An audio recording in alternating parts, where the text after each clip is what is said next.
nuestra comarca intentando que vinieran a darnos alguna conferencia. Por los motivos profesionales de ellos les ha sido imposible. Por eso agradecemos que hoy hayan tenido la deferencia de compartir el día con los vecinos de Almendral de la Cañada. Nos van a hablar no de gastronomía, sino de alimentación en la parte de la más antigua de nuestra historia.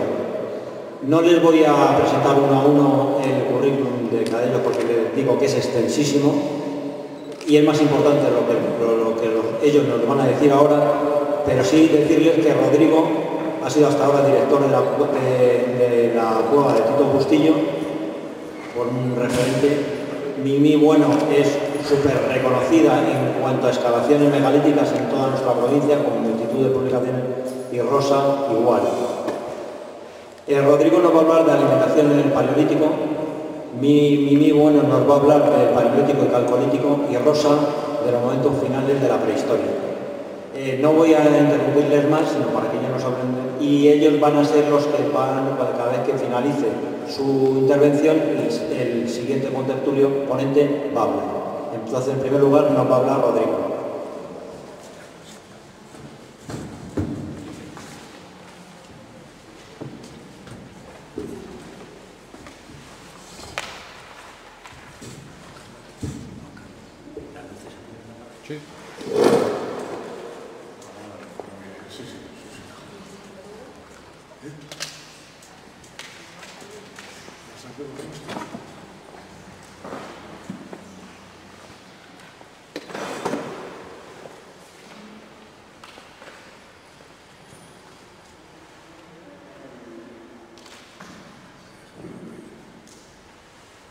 Buenas tardes a todos. Muchas gracias por habernos invitado y muchas gracias por venir a esta hora, que es una magnífica hora para la siesta, pero aquí no es fácil que echen una siesta porque se ve, entonces probablemente no les sea accesible. Bueno, yo voy a hablar de la parte más antigua de la alimentación y de nuestros procedimientos para reconstruirla en el pasado más remoto humano. La alimentación es para nosotros un hecho sustancial que necesitamos reconstruir precisamente porque forma parte importante, fundamental del comportamiento humano, y eso es precisamente lo que nosotros queremos reconstruir. Es nuestra función directa, es decir, nosotros hacemos historia, pero de aquella parte más antigua de la misma, donde a veces la adquisición de estos documentos es relativamente compleja. Y vamos a acercarnos entonces a ella pues, por los procedimientos que están a nuestro alcance, y contaremos un poco, evidentemente, cómo lo hacemos y si nos cuesta mucho o poco. Bastante. La primera declaración que tengo que hacer es la imposibilidad de establecer la alimentación más antigua en Toledo, por un motivo fundamental, porque hasta los años 80 no había estudios directos realmente de lo que se encontraba en los yacimientos, aquello que permitía reconstruir esa parte económica tan importante que es la alimentación. Eso significa naturalmente que todo lo que tenemos es posterior, y entonces la documentación que existe en Toledo de las épocas más antiguas es muy limitada para esto. De tal manera que voy a hablar de la alimentación de esas épocas, naturalmente intentando comparar o trascender los documentos que poseemos hacia nuestra zona, porque eso nos orientará suficientemente y nos hará vivir, si es posible, un poco de esa circunstancia del pasado. Tenemos dos sitios donde se ha trabajado habitualmente en las épocas más antiguas, que es el yacimiento de Pinedo, frente a Toledo, propiamente dicho, y el yacimiento de Puente del Arzobispo en el Tajo, donde hay un equipo que sigue trabajando, aunque de manera alternativa, no continua, en los momentos actuales. En cualquier caso, de todas maneras, el yacimiento tampoco permite una reconstrucción de este estilo, porque es un yacimiento al aire libre que no tiene una buena conservación de este tipo de elementos. Nosotros trataremos de lo que existe en la época, pero en otros sitios. Naturalmente, tenemos diversos procedimientos para averiguar la alimentación. A veces, esos procedimientos se remontan a épocas muy antiguas. Esta mandíbula que viene en la ilustración es la mandíbula más antigua encontrada en la península ibérica. Es de Atapuerca, de la Silva del Elefante, y tiene 1.200.000 años.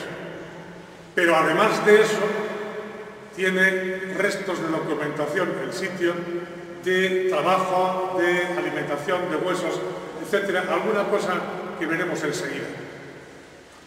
Nosotros reconstruimos el modo de alimentarse de nuestros antepasados, que no son todos ellos, aunque sean de un modo más o menos lejano, a partir de una serie de sistemas. Hay más, pero vamos a resumirlos a las versiones fundamentales. El primero de ellos sería el que se llama de abrasiones dentales, porque la alimentación deja huellas en los dientes. Esas huellas pueden ser horizontales, las marcas, que son marcas sutiles, pero muy rectilíneas, que aparecen en los dientes y se producen habitualmente por la alimentación vegetal. Sin embargo, el tipo de masticado que se hace con la carne y con trozos de la carne duros deja las huellas en una dirección exactamente contraria, es decir, vertical. De tal modo que analizando la dentadura de los individuos más antiguos, incluido este tan antiguo, podemos averiguar fundamentalmente de qué se alimentaban, cuál era su alimentación fundamental. Hay también otra serie de elementos que provienen del estudio de los isótopos radioactivos. En realidad, los isótopos radioactivos se han utilizado, curiosamente, a partir de la bomba atómica de Hiroshima, donde se comenzó a averiguar qué elementos tenían más vida, qué elementos tenían menos y qué tiempo tardaban en desintegrarse. Y esas medidas se han ido utilizando de manera progresiva, de tal modo que ahora mismo hay muchos elementos, muchos sistemas de utilización de esos procesos. Uno de los cuales es el de los isótopos estables, que son relativamente poco radioactivos. Fundamentalmente la relación entre el carbono 13 y el carbono 12. La presencia mayor o menor de uno de ellos indica una alimentación vegetal más abundante o una alimentación animal más abundante. Hay otro sistema que también deriva de estos procedimientos muy técnicos, que es la disminución del estroncio en relación con el calcio. Y también, a su vez, cuanto más disminuye el estroncio, más aumenta el calcio, y eso indica una alimentación, digamos, vegetal más abundante. ¿Esto para qué vale? Fundamentalmente porque hay una vieja tradición que en todo caso hemos desmentido repetidas veces, y es que los individuos más antiguos, próximos a los otros parientes, eran prácticamente vegetarianos, y progresivamente el grupo humano se iba haciendo más carnívoro poco a poco. Ahora sabemos que eso no es cierto, pero en todo caso la compensación de aquellas cosas, de aquellas fuentes que provienen del vegetal y aquellas que provienen del animal, teóricamente nos acerca hacia una humanidad cada vez más próxima a nosotros mismos. Naturalmente, el sistema más directo para averiguar la alimentación son los restos directos que existen de huesos o los frutos vegetales, existen muy pocas veces, o bien el polen de las plantas, que existe afortunadamente más veces y que nos permite reconstruir el paisaje, la vegetación del paisaje. Si nosotros en ese paisaje encontramos árboles de fruto, naturalmente podemos inferir de manera bastante lógica que había una alimentación que utilizaba esos árboles y por tanto los frutos derivados de ellos. Lo más abundante en todo caso y lo más fácil de averiguar en los momentos más antiguos, nos estamos remontando al origen más remoto del individuo humano, a ese 1.200.000 años, aunque iremos tomando muestras de cuestiones más cercanas progresivamente hasta llegar a nuestro propio grupo humano, que es el del Paleolítico superior. Lo que más se encuentra habitualmente son animales, a veces de grandes rebaños como este que aquí figura, es un rebaño de renos que ahora viven en el norte de Europa, estos son europeos, en la península escandinava. En cualquier caso, la base de la alimentación de los individuos del Paleolítico es la caza, la pesca y la recolección. Aquello que se llama una economía depredadora, que no produce estrictamente nada nuevo con respecto a la naturaleza, sino que aprovecha lo que hay en ella misma para subsistir y para desarrollarse y sobrevivir, que es la obligación humana por excelencia. La población humana de las épocas frías, esas que nos anteceden a nosotros y que caracterizan al Cuaternario, a esa era geológica en general, es una población humana abundante, mucho más abundante y más rica que la que existe en épocas cálidas o templadas como ahora. Es decir, curiosamente, la temperatura fría permite la existencia de grandes rebaños de animales, a veces de muy gran tamaño y con una capacidad proteica absolutamente importante, incluido su tamaño, mucho más de lo que nosotros tenemos ahora mismo. De todas maneras, en esas épocas, es decir, en el Cuaternario, ha habido épocas frías y un poquitín más cálidas, sin que llegaran a ser exactamente como la que tenemos nosotros ahora. El Paleolítico Superior, que es el momento en que ya nos vamos a ocupar, sobre todo también del Paleolítico Medio, en fin, ya etapas un poquitín más recientes. El Paleolítico Medio comienza en torno al 200.000 a.C., el Paleolítico Superior en torno al 40.000 a.C. Y en estos momentos se caza abundante fauna animal salvaje, pero naturalmente hay más cantidad de la fauna más pequeña y menos de la más grande. ¿Por qué? Pues porque cada especie produce una cantidad diferente de carne y por tanto para alimentar a un grupo con pocos animales grandes hago lo mismo que con muchos animales pequeños. En cualquier caso, de todas maneras, los herbívoros que existen en el campo son muchos y de ellos se caza abundantemente. Uros, es decir, todos los salvajes, bisontes, caballos, ciervos, renos, cabras, rebecos y otros cuantos más, porque la variedad es muy grande. En la península ibérica se ha preferido siempre el ciervo. Y en otros lugares, por ejemplo en Francia, es más frecuente el reno. En la península ibérica es más frecuente el ciervo. ¿Eso significa que el clima fuera diferente o fuera más frío en Francia? No. Ha habido una preferencia por el ciervo que, además de tener carne, ofrece una materia prima que son los cuernos, es decir, ese hueso que sirve para hacer utensilios y una piel muy útil para elaborar vestimenta, lógicamente. Pero se come de todo, desde el mamut y el rinoceronte lanudo hasta el conejo. Y de todo ello aparecen restos en los yacimientos que además aparecen con marcas de uso, de tratamiento, de corte, de despiece. Y por tanto, nada más que observando y estudiando adecuadamente esos huesos, sabemos bastante bien cómo se manipularon y cómo se utilizaron. Hay un yacimiento en Guipúzcoa que se llama Lechatziki, que es un poco el modelo de lo que existe generalmente en el Paleolítico Superior. Es un modelo, no es todo, pero lo pongo aquí porque parece bastante gráfico. Es decir, desde el rinoceronte lanudo, pasando por el bisonte, por el reno, que es esto de aquí, por un caballo salvaje, leones y tigres, hienas, leopardos, etc. y carnívoros pequeños. Todo eso aparece en los yacimientos y todo eso se come. En primer lugar, el caballo, que es el más abundante siempre, no solamente en la fauna que aparece en los yacimientos, sino también en las pinturas rupestres. El caballo es el más abundante en todos los sitios. Hay alguna excepción. En Altamira es un poco más abundante el bisonte.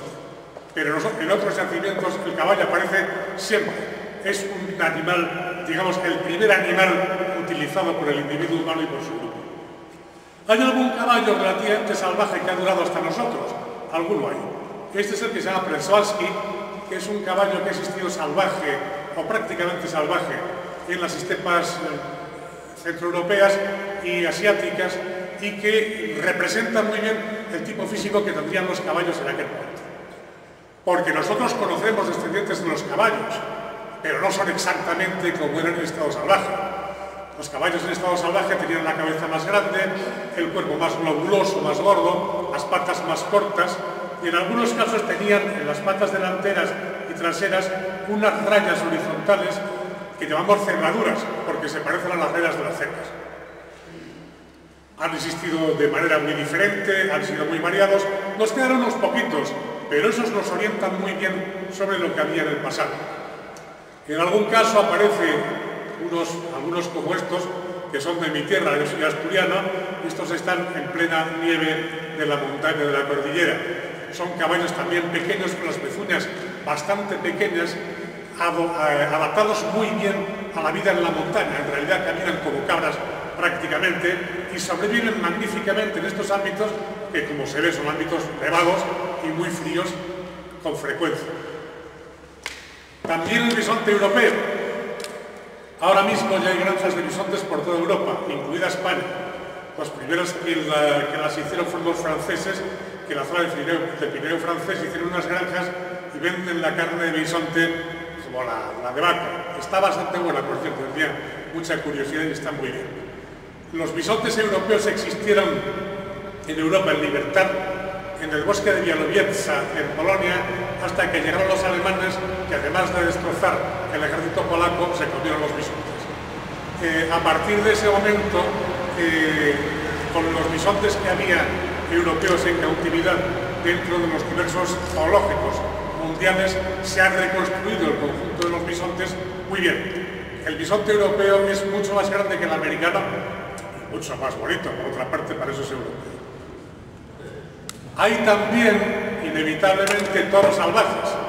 Esto es una reconstrucción que han hecho los franceses, que hacen cosas peculiares, y es que a partir del aspecto de los toros que existían en el Paleolítico Superior, de su tamaño, etc., han hecho una reconstrucción hacia el pasado de cómo serían los toros salvajes, bos primigenius, que llamamos en latín, y los han establecido en la llanura del Ródano de la Camarga francesa.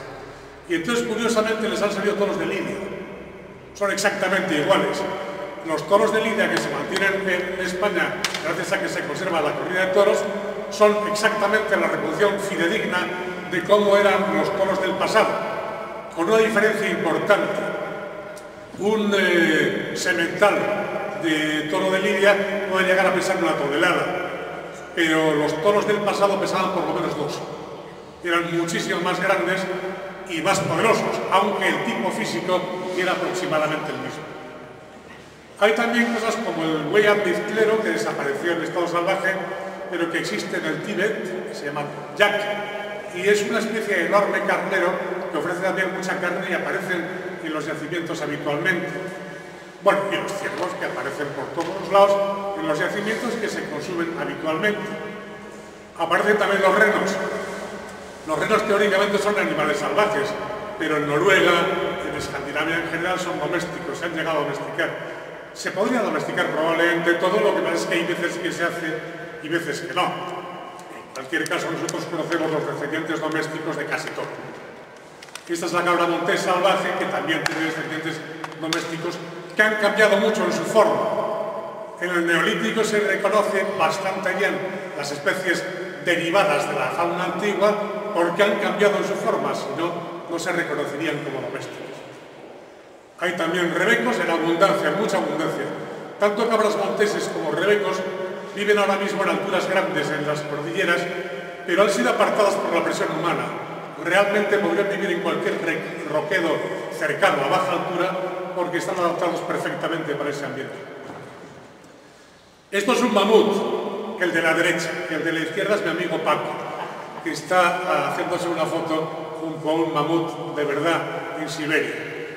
Animales muy grandes que desaparecieron con la dulzura climática porque se produjo una dulcificación que acababa con el frío continuo y entonces parece que se embarrancaron en unos terrenos relativamente movedizos y se morían. Estos mamuts, de todas maneras, aparecen enteros en Siberia. Y hay 3 equipos, uno japonés, otro yanqui y otro holandés, que están reconstruyendo el ADN de estos mamuts para insertarlo en una elefanta asiática y reconstruir con ello el mamut primigenio, Mamutus primigenius que se llama. Están en ello desde hace bastante tiempo, yo creo que lo tienen ya prácticamente conseguido. Esto es un dibujo de cómo serían, aparecen prácticamente enteros y se conoce el color de su pelo perfectamente. Eran más bien pelirrojos. Y su alimentación también, porque se ha diseccionado su estómago y entonces está la alimentación completa que desarrollaban, que era fundamentalmente pínulas de pino, cosa curiosa en un momento tan frío. Pero con esos animales se hacen muchas cosas. Además de comerlos, se hacen cabañas enteras como esta que está en Ucrania, que es la de Moldova, que está hecha con huesos de mamut, fundamentalmente mandíbulas en este caso, pero con otra serie de restos también.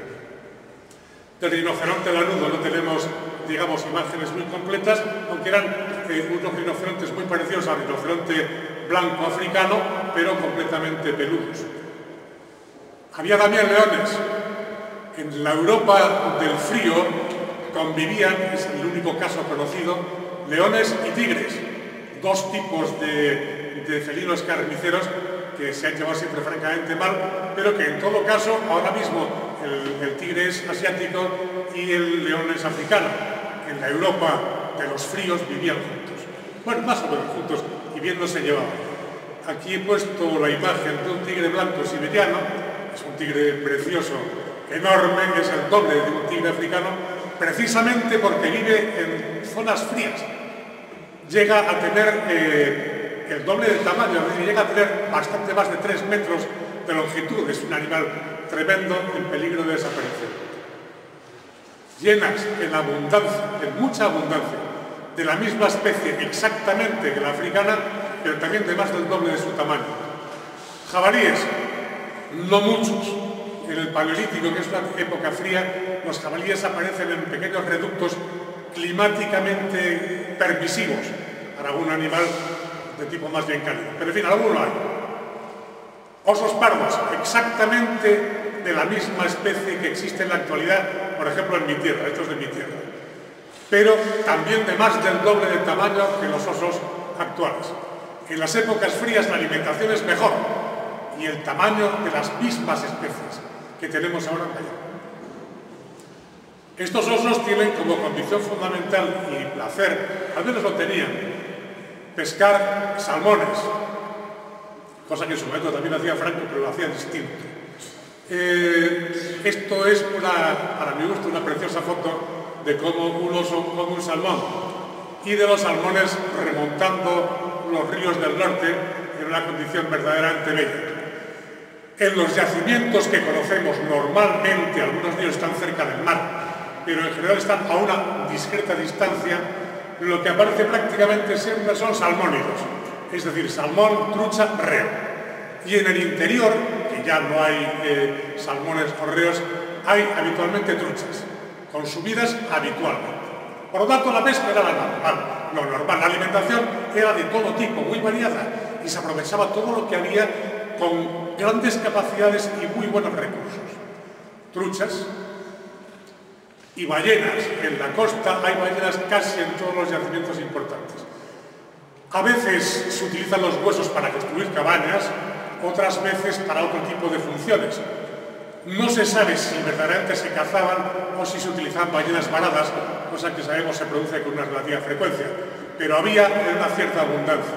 Y conocemos pesca o caza de ballenas realizada muy recientemente por los esquimales, además de que los pescadores del Cantábrico se trasladaban en traineras hasta Groenlandia y allí cazaban ballenas y traían restos al Cantábrico de nuevo. Se habla de pescadores vascos, pero porque eso es el Golfo de Vizcaya. No eran vascos, eran también vascos, eran vascos, cántabros, asturianos y gallegos. Esta ballena, que es la ballena azul, fundamentalmente aparece en restos de los yacimientos y aparece en decoraciones pintadas o grabadas de las cuevas. Focas, fundamentalmente la foca monje, pero otras cuantas más, en una relativa abundancia también. Estamos hablando, por tanto, y quiero resaltarlo, de una alimentación que reconstruimos porque existen los huesos y los testimonios, pero una alimentación enormemente variada, en este caso de tipo animal. Pero también una recolección intensa, fundamentalmente a partir del final del Paleolítico Superior. Vígaros, fundamentalmente vígaros, también mejillones, también almejas. Vamos a poner una imagen, solamente una imagen, para que esto se comprenda relativamente bien.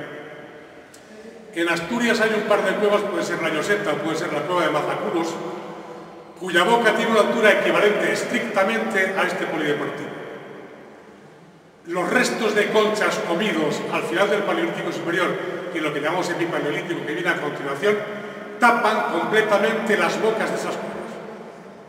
Hasta arriba hay restos del conchero que están colocados en el techo de esas cuevas, lo cual indica que en un momento determinado estuvieron completamente bloqueadas por los restos de comida que hacía esta gente de marisqueo, de este tipo de cosas. Yo mantengo de todas maneras que tenían que tener un olfato muy poco potable, porque cuando uno deja un marisco un par de días, ayer pasó, en un sitio y no lo recoge a tiempo, etcétera, aquello se llena de moscas y de un olor intolerable que le echa a uno de la casa directamente. Estos paisanos debían tener muy poco desarrollada la pituitaria porque era insoportable, pero sobrevivieron con montañas de marisco, montañas y lapas, en una cantidad también ingente y de un tamaño que yo, que soy más bien tripero, envidio claramente porque eran lapas de ración casi. Pero también hay vegetal. Tenemos restos de frutos o de indicadores de fruto. Por ejemplo, tipos de uva salvaje. En Totabel, que es un yacimiento de 450.000 años antes de Cristo, en el sur de Francia, está en la Cataluña francesa. En catalán se dice tautaúl. Y polen diverso, de roble, de nogal, de enebro, de pistacho. Bellotas de roble, por tanto, nogal, enebro, pistacho. Todo eso era aprovechado 450.000 años antes de Cristo. Bueno, e incluso en algún yacimiento ya del Paleolítico Superior, como Douauty, que está en la zona de las Flandas francesas, ciruelo. Ciruelo salvaje, pero ciruelo, ¿eh? Hay molinos para machacar y para, digamos, para preparar vegetales. La utilización de las gramíneas en principios salvajes se produce en este momento y se utilizan y se toman. Y probablemente de ese uso continuo sistemático es de donde proviene en algún momento, más adelante, la domesticación de ese cereal. Pero hay, es decir, molinos que además con restos en algunos casos de esos antiguos vegetales, los hay en muchos sitios. Yacimientos del Paleolítico Superior en abundancia, en Francia fundamentalmente, en el sur de Francia, pero también en lugares como Ucrania o Rusia o la antigua Yugoslavia. Frutos secos y gramíneas aparecen. Un paisaje de estepa fría tiene un predominio importante de gramíneas, es decir, de parientes salvajes de lo que después nosotros hemos hecho trigo, cebada, centeno, etc. Y todo eso aparece y aparece en los pólenes de los yacimientos habituales. Pero además de eso, hay sílex utilizado, es decir, hojas de sílex de pedernal utilizados en nuestros yacimientos, cuya pátina, es decir, cuyo brillo en los filos indica y ha sido analizado adecuadamente que fue utilizado para cortar este tipo de vegetales. Es decir, para hacer una recolección de vegetales que eran salvajes, pero que se recolectaban, se segaban, como después se ha venido haciendo toda la vida. Hay otro tipo de alimentación que para nosotros resulta un tanto peculiar, fundamentalmente repugnante, pero que se produce desde mucho antes de nuestro propio tipo físico y en mucha más abundancia de nuestro tipo físico, que es el canibalismo. De las primeras documentaciones que tenemos de canibalismo es el nacimiento de Atapuerca en Burgos, el niño de la Gran Dolina, que fue comido directamente por sus congéneres en un entorno al 800 y pico mil antes de Cristo. Los restos de corte que existen en su carne, en su aspecto general, indican claramente que fue comido. Esto se produjo desde épocas muy antiguas. E insisto, tenemos alguna documentación pequeña, lógicamente, cuando nos remontamos más hacia atrás y cuando nos acercamos más hacia nosotros, más. Yo tenía un compañero en la Complutense, cuando era profesor en la Complutense, es decir, la Simplutense. La Complutense es la nuestra, que es Alcalá. La otra es la Simplutense. Bueno, yo tenía un compañero allí que había sido misionero en África, en la antigua Guinea Española, en la zona continental.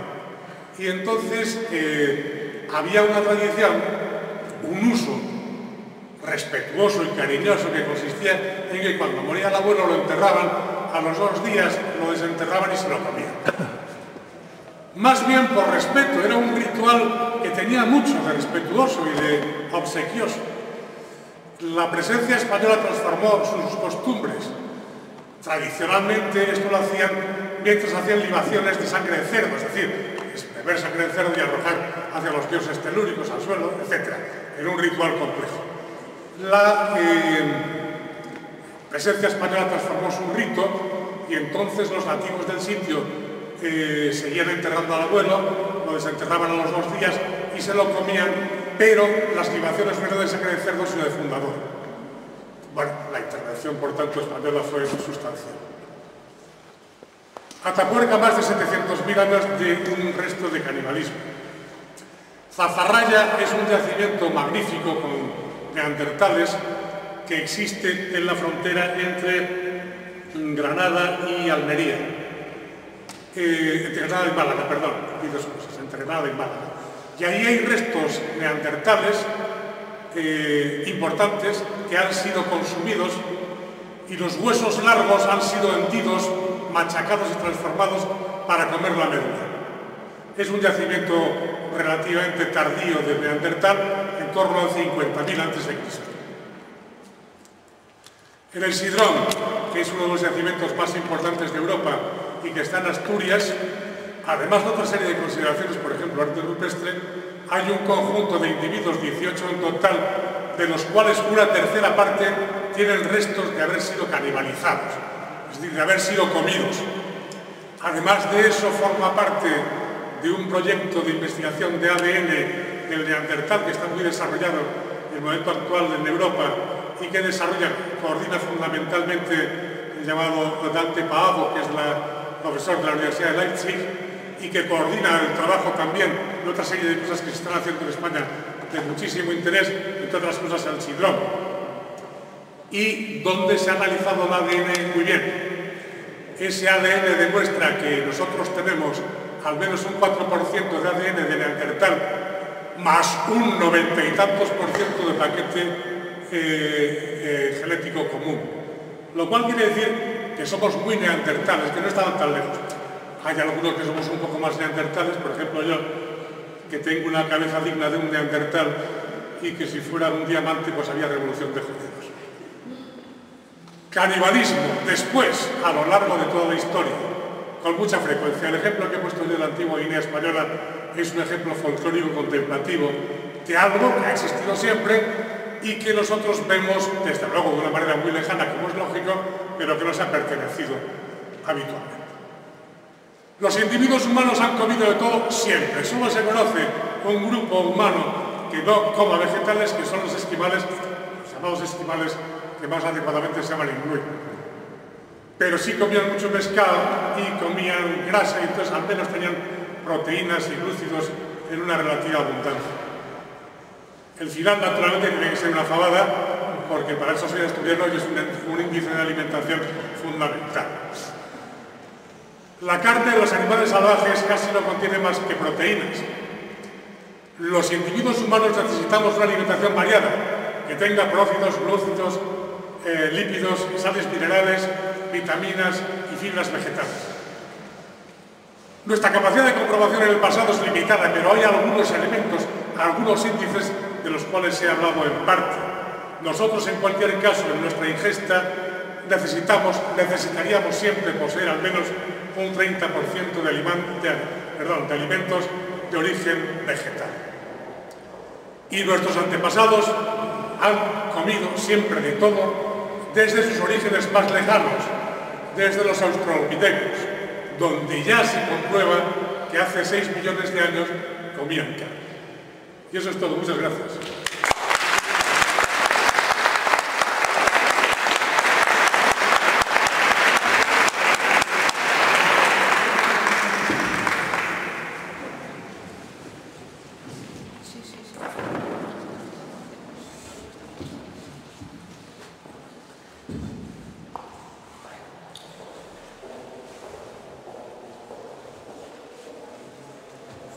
Buenas tardes a todos. Yo no tengo la suerte de tener la voz del profesor Balbín, o sea que imagino que podrán dormir bastante más a gusto conmigo que con él. He puesto ahí de entrada una fotografía que, aparte de que sirve para ver que nosotras en algún momento podemos ir arregladísimos cuando corresponde, es para reflejar algo que me parece de justicia, y es reivindicar el valor de la arqueología de Toledo, de la arqueología de la prehistoria reciente de un área interior de la península ibérica que tradicionalmente ha sido relegada de un modo francamente injusto por una serie de interpretaciones sobre la prehistoria de la península ibérica que tenían muy poco de realidad.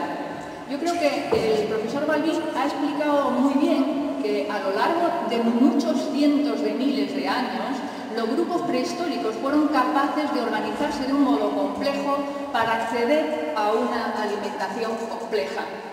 Y cuando llegamos al Neolítico, cuando llegamos a los pueblos productores, en torno a 7000 años antes de Cristo, se establecen en la península ibérica una serie de principios peculiares que son los siguientes. La alimentación clásica de los neolíticos es el trigo, básicamente, y se propone tradicionalmente que el trigo nació los primeros sistemas de agricultura del trigo en el área de Levante, en el área de Valencia, mientras que en el interior de la península ibérica ese tipo de sistemas llegó muy tarde, mucho después que al resto de toda la península ibérica y si nos apuramos al resto de Europa.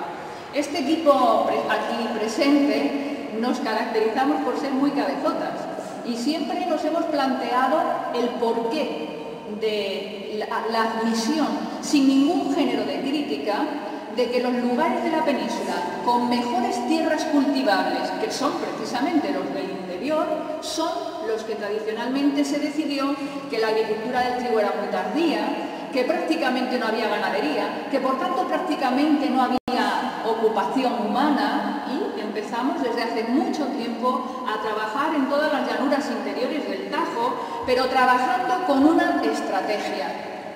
Toda la ciencia, si no tienes una pregunta clara, jamás tendrás una metodología para resolverla. Y ese premio que nos dio el rey de antes, como dice la gente, que nos dio el rey en Toledo, pues venía a señalar que nuestra estrategia había puesto encima de la mesa todo un conjunto de alimentación elaborada para la prehistoria reciente en el área de Toledo especialmente, que antes no se había barajado en absoluto. ¿Cómo pudimos llegar a ese tipo de conclusiones? Primero, estudiando todos los indicadores de tipo económico, como ha comentado el profesor Balbín, pues la presencia de determinada fauna, la presencia de determinada flora, desde luego los contextos arqueológicos que son fundamentales para saber de qué estamos hablando, podemos hacer análisis sobre lo que comían los individuos a partir de los restos, del estudio de los restos humanos, y a partir de ahí plantearnos también que la comida es, además de sobrevivencia, cultura, y la cultura está directamente relacionada con la manera de, digamos, con el encaje social en general, que es lo que vamos a ver acá, ¿no? Nosotros hacemos toda una serie compleja de determinaciones de especies, etc. Y como explicaba el profesor Balbín, las especies domésticas son mucho más pequeñas en tamaño que las especies salvajes. Y eso nos ayuda a nosotros, cuando estamos excavando un yacimiento, a saber que los huesos que tenemos allí pertenecen a especies domésticas. Lo mismo con el registro vegetal. Nosotros con las tierras, la tierra, por ejemplo, si nosotros analizáramos aquí este suelo, no estuviera en suelo, sino en tierra, y si hubiera habido suelo tras suelo, cuando nosotros recogemos el suelo, al suelo han caído los pólenes que están pululando en este momento junto a nosotros. Y hay especialistas que nos dicen, por ejemplo, que en algunos lugares en los que estamos trabajando, donde no queda un solo árbol de ningún tipo, aquí había un bosque importante de encina, etcétera, etcétera. Que los pólenes y su manera de estudiarlo nos permiten saber qué hubo en el momento del contexto arqueológico en el que trabajamos. Y desde luego el estudio de las semillas y los frutos, que también aparecen a veces en los yacimientos, especialmente las semillas carbonizadas, porque es una manera en que éstas se conservan bastante mejor. Y desde luego las estructuras. Nosotros nos ponemos a excavar y vemos cómo algunos de los lugares que excavamos son hoyos hechos en la tierra, normalmente revestidos y dentro de los cuales evidentemente se guardaron diferentes tipos de fruto. A veces tenemos la suerte de encontrar la cebada o el trigo, pero como digo, la presencia de las mismas estructuras es ya un índice muy importante. Y por supuesto una ventaja añadida que no tenemos en el caso de los grupos depredadores, que es la presencia de cerámica. Por algo muy sencillo, ¿no? Muchas veces uno lee en los libros que la cerámica es una consecución del progreso humano. Yo lo que digo es que los grupos prehistóricos estaban compuestos por gente tan inteligente como nosotros y no serían tan absurdos de caminar detrás de los renos, por ejemplo, de rebaños de renos, cargando con piezas que se pueden romper en algún momento, sino que usarían contenedores de madera o de cuero, como sabemos que sucede en algunos pueblos que todavía hoy siguen viviendo de esa manera. Hemos destacado a la derecha una quesera. Simplemente la forma de algunas de las vasijas nos sirve para diferenciar contenedores más grandes, copas como las que tenemos abajo, o vasijas de almacenamiento de transporte, o en este caso queseras. Todo ese tipo de cosas nos sirven para tener unos mínimos indicios de qué tipo de alimentación se generaba. Pero nosotros fuimos conscientes desde el principio que nuestra estrategia más sensata era la que cruzase todos los datos posibles, ¿no? Como aquí se había decidido que no había trigo, había que demostrar que había trigo no solo por los restos polínicos, que el polen podía haber desaparecido, sino estudiando el contenido de las vasijas y estudiando qué fue lo que se preparó en los molinos, que sí que los encontramos, porque ahora existen métodos para averiguarlo. Un tipo de análisis que se llama el de los fitolitos, es decir, las pequeñas ramillas que quedan incrustadas en esos molinos, que son normalmente de piedras muy granulosas, por eso se utilizan así, con lo cual ahí me pueden decir, pues mira, aquí han molido trigo, o han molido, que luego lo vamos a ver ahora, han hecho harina de bellota, luego lo vamos a ver, y lo que hay dentro de las vasijas, porque resulta que aún queda sedimento suficiente para que nosotros podamos ver qué fue lo que allí se guardó.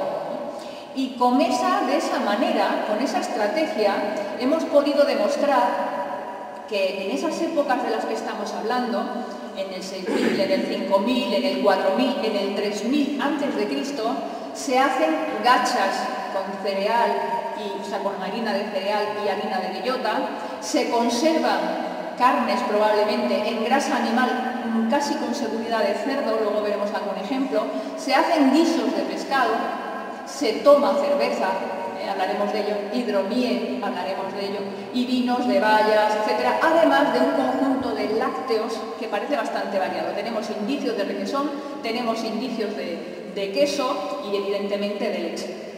Decíamos antes, y no voy a insistir en ello, que los huesos humanos fijan a lo largo de la vida lo que hemos comido, digamos que lo fijan en forma de la presencia de determinados minerales en mayor o menor cantidad. Y eso también nos sirve a nosotros para saber si las personas que están enterradas en un determinado lugar, como veremos, comieron más carne, comieron más pescado o comieron más cereal. Y si lo cruzamos con lo que molieron en su molino y con las vasijas que les pusieron, pues digamos los datos son más firmes si cabe, ¿no? Hay además toda una serie de indicios de paleopatologías que llamamos nosotros, es decir, de restos de enfermedades en las que no voy a entrar, pero sí, por ejemplo, de caries a partir del 6000, es decir, a partir del Neolítico, y de restos, por ejemplo, los huesos del cráneo, que en algunos lugares tienen, vamos a decir, como mayor finura, como que están menos compactos, porque eso significa que durante la infancia han tenido algún tipo de estrés alimenticio, es decir, han tenido épocas de hambruna. Nosotros podemos ir recuperando todos esos detalles. También podemos saber, por esos desgastes, trabajos específicos. Por ejemplo, la que vemos a la izquierda es una mujer moliendo grano, de un yacimiento famoso de Próximo Oriente, y muchas mujeres tienen las rodillas machacadas de que todos los días hacían el mismo tipo de trabajo. O el individuo que vemos arriba, que tiene las falanges del pie, también con indicios de haber estado trabajando en esa posición. Y como decía antes, lo que a nosotros también nos interesa es lo que tiene de comensalidad el hecho de la comida. Y en nuestro caso, porque nos hemos focalizado mucho en ese ámbito, en el ámbito funerario. Aquí tenemos la reproducción de un banquete funerario con vasijas campaniformes, es un dibujo, pero que refleja bastante bien esa idea de que el hecho de la muerte de alguien importante supone la reunión de muchos individuos que probablemente van a rendir pleitesía a la familia del fallecido y son invitados por la familia del fallecido a tomar bebida, comida, etcétera, etcétera, como en el fondo se ha hecho hasta no hace mucho tiempo. Como decía antes, nuestro grupo de investigación se propuso averiguar qué pasaba en la prehistoria reciente del interior del Tajo, es decir, entre el 7000 y el 2000 aproximadamente, antes de la era, en una zona en la que tenemos a la izquierda Portugal, que aunque no salga nunca en nuestros mapas existe, y donde tenemos yacimientos muy importantes de esa cronología. Y luego toda la zona de Cáceres, la zona de Toledo, etc., hasta Guadalajara, que es donde de hecho venimos de excavar el dolmen del Portillo de las Cortes en Guadalajara la semana pasada. Es decir, todo un conjunto donde desde la frontera española hasta Guadalajara la ciencia, la prehistoria española había decidido que no existía nada. Y nosotros pues nos hemos puesto a trabajar y en todos los sitios que hemos trabajado nos hemos centrado mucho en los dólmenes. ¿Por qué? Pues muy sencillo, porque un monumento funerario reúne todas las características que definen el peso ideológico, social y cultural de los grupos que construyen esos monumentos. Y lo que hemos hecho es trabajar en cada uno de esos monumentos megalíticos como si fuesen un poblado, es decir, aplicando la estrategia de hacer análisis de polen, estudio de paleolítica de los enterrados, lo que había en los molinos, lo que había... Y es así como hemos podido ir componiendo todo un montón de datos que aseguran que a lo largo de todo el Valle del Tajo, de todos los valles del Tajo, hay agricultores antiguos, se come una alimentación muy variada que tiene mucho más que ver con la alimentación tradicional prácticamente hasta los años 40 en la península ibérica que con ninguna otra cosa.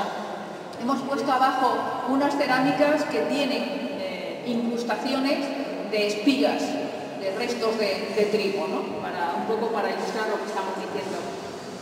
Uno de los datos más interesantes de los que hemos obtenido se refieren a la primera documentación de miel en Europa.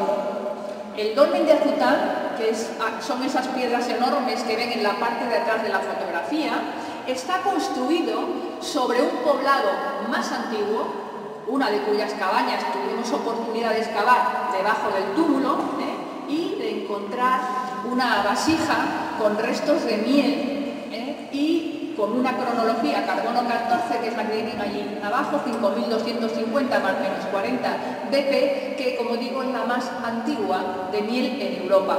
Y mira por dónde está, en la cuenca del Tajo y concretamente en la provincia de Toledo. Además, los molinos que utilizaron en esas cabañas tienen restos de almidón de bellota. Luego están haciendo harina de bellota, como hasta no hace mucho tiempo se estuvo utilizando en la península ibérica por la facilidad de extracción, ¿no? Pero quizá el ámbito más famoso, si es que le podemos llamar así, de Toledo es el campaniforme. Se llama campaniforme a todo un conjunto de cerámicas que tienen esa forma de campana, o sea, no fueron tampoco no tuvieron que forzarse mucho, y que tienen unas decoraciones muy espectaculares, ¿eh? Luego veremos algún ejemplo real. Campaniforme hay en toda Europa, por eso he puesto este mapa para que se vea la posición. Pero uno de los núcleos más importantes del campaniforme europeo está en Toledo, bueno, en Cienpozuelos, ahora en Madrid, pero en fin, en ese ámbito del Guadarrama, y se admite así en toda Europa. Nosotros hemos tenido la oportunidad de trabajar en una necrópolis de hipogeos, es decir, de estructuras excavadas en la roca, en la que aparecen como ofrenda muchas de estas vasijas campaniformes. A la derecha arriba tienen una que no sé si la verán desde allí, entera, perfecta, y este ejemplo transformamos, lo podíamos poner punto por punto en cualquiera de todos nuestros valles interiores. Una zona llana, amplia, con pequeñas alturas en cotas, 300, 400 metros, en las cuales se excavan las cuevas donde están los muertos, luego lo veremos, y todo un valle, unos valles enormes, fantásticos para la agricultura y mucha agua. Muchas lagunas interiores que son muy características de estas zonas. Sal, que también es bastante, digamos, gema en este caso, y sílex. Por tanto, todo lo necesario. ¿Y qué? Y además una dehesa enorme. Hoy podemos saber, gracias a todos estos análisis, que la explotación de la bellota, como ya hemos comentado en el caso del dolmen de Azután, es una explotación antigua en Toledo, que por lo menos es del quinto milenio, si no más antigua. ¿Qué es lo que eso quiere decir? La bellota se cultiva, entre comillas, en el sentido de que una dehesa, para que tú puedas obtener de ella una cantidad razonable de bellotas y constante y además dulces, tienes que estar limpiando, podando, preparando, etc. Es uno de los cultivos más antiguos del sur de Europa. Y en ese sentido, el lugar donde estamos, Toledo, es especialmente interesante desde el punto de vista económico para todos esos grupos. Ahí tenemos una vista aérea de las necrópolis, de la necrópolis de la que vamos a hablar. Lo que ellos hacen es, esto es un cerro de una caliza muy blanda, lo que hacen es excavar en el cerro y una parte la construyen con piedra pequeña y barro. Ahí hemos señalado el tope, un tope lateral de la necrópolis, y ese sería la zona más alejada al este de la necrópolis. Bueno, pues tenemos cronologías de carbono 14 que nos dicen que a lo largo de 100 años todas estas cuevas fueron utilizadas y en ellas se enterraron muchos individuos con ese tipo de cerámica. Ahí tenemos el ejemplo de una de esas cuevas que están, como digo, excavadas en la roca. Nosotros cuando excavamos lo que vemos es todo el barro y toda la piedra hundida y caída sobre los restos humanos y con las vasijas y demás, y está todo entero, como quedó en su momento. Ahí arriba hemos puesto una reproducción de cómo sería en color marroncito el barro que cubriría las cámaras y la zona de piedra, la base de piedra, y ahora aquí solamente los restos humanos, tal y como se encontraban, que ahora iremos viendo algún detalle. Ahí vemos cómo encontramos los restos. Los restos normalmente están agrupados en lo que nosotros llamamos paquetes de huesos, que tienen los huesos de las falanges de las manos prácticamente en la nariz y que probablemente estaban atados en algunos sacos y allí los colocaban para que entraran muchos individuos. Y acompañado de una serie cerámica de la cual hemos hecho análisis de contenidos, y las piezas que ven arriba contenían cerveza. Las piezas que vemos abajo contenían distintos elementos que vamos a ver en una diapositiva siguiente. Ahí tenemos el enterramiento de unos niños. Un niño de aproximadamente 7 años enterrado con un niño de entre 2 y 3 años, con un collar que llevaba el mayor, tienen las piezas a la derecha, y un conjunto de cerámica campaniforme, el vaso que tenemos aquí, como salió en la excavación, uno encajado en otro, que se ve perfectamente, simplemente están aplastados, y aquí ya reconstruido. Con el detalle que sucede por igual en toda Europa, de que las piezas que se ponen a los niños son de menor tamaño que las que se les pone a los adultos. Es una cuestión muy interesante que se repita del mismo modo, porque nos está indicando que hay un ritual que se comparte y se conoce en toda Europa por la misma época, ¿no? Estamos hablando de relaciones a larga distancia. Ahí tenemos otra área del enterramiento, es una mujer, vemos la cabeza, que está enterrada con 2 niños pequeños, y de nuevo un conjunto de cerámica que, como ven, no está decorada, pero que tiene los mismos contenidos que el resto de las cerámicas decoradas que hemos visto antes. ¿Qué contenidos tiene? Espigas de trigo, un gran recipiente con espigas de trigo. Grasas animales, que por el tipo de contenido graso que tiene, los que nos analizan estas cerámicas creen que se trata de grasas de cerdo, de tal manera que sería algún tipo de conserva, pues como lo que nosotros llamamos chorizos de la olla, guardado ahí en grasa compactada. Miel o hidromiel, de nuevo vuelve a repetirse la presencia de miel como veíamos en Acután, con el interés, eso de la palabra hidromiel, que antes no he explicado porque quería explicarlo ahora, y es que la miel, tú la dejas fermenta, y si le pones líquido, consigues un líquido que se llama hidromiel, que ya describieron los romanos y que siempre se entendió que era una cuestión relativamente reciente y que con los datos de Acután y los datos que tenemos aquí en Huecas sabemos que en Toledo ese líquido se está consumiendo, que es un tipo de alcohol, se está consumiendo en el quinto, en el cuarto y en el tercer milenio antes de Cristo. Y cerveza, estamos en la misma situación. Estoy segura que alguno de ustedes habrá leído alguna vez, sobre todo en esos anuncios de Mau, por cierto, que la cerveza es uno de los alcoholes más antiguos de la humanidad y que la inventaron los egipcios. Pues no.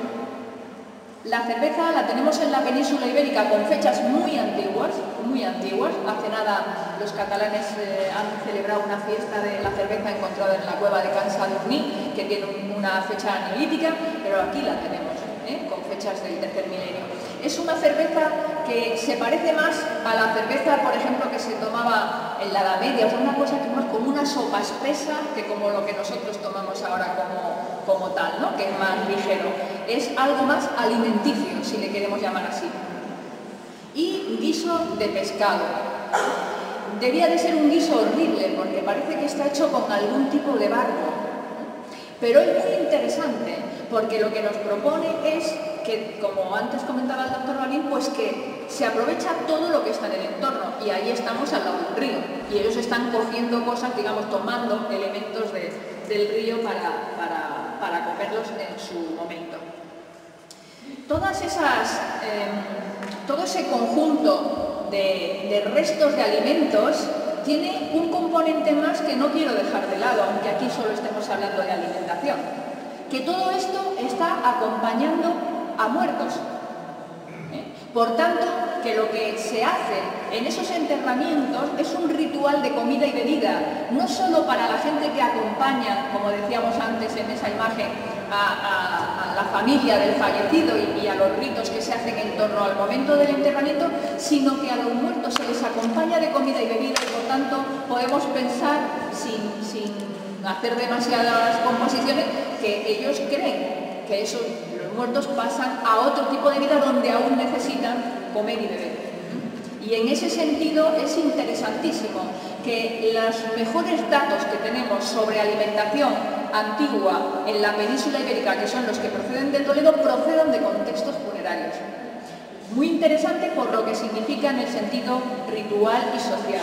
Y otra cosa que a nosotros nos gusta mucho, y es que los mejores datos que tenemos para saber cómo es esa población es precisamente el contexto funerario, porque ahí están enterrados hombres, mujeres y niños.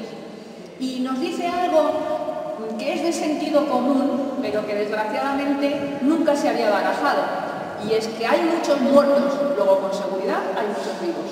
Así que esa idea de que en esta zona casi no vivía nadie y por tanto no había ninguna complejidad social, ninguna complejidad ideológica, pues tenemos que descartarla por completo.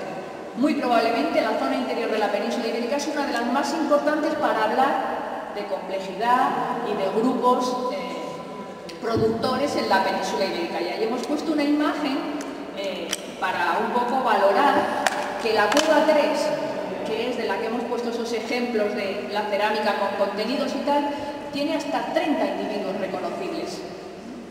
Me refiero a reconocibles en el sentido de que nosotros cuando estamos excavando, pues contamos el número mínimo de individuos, porque algunos no se conservan en su totalidad, puede ser contar solamente el cráneo o solamente una parte del individuo.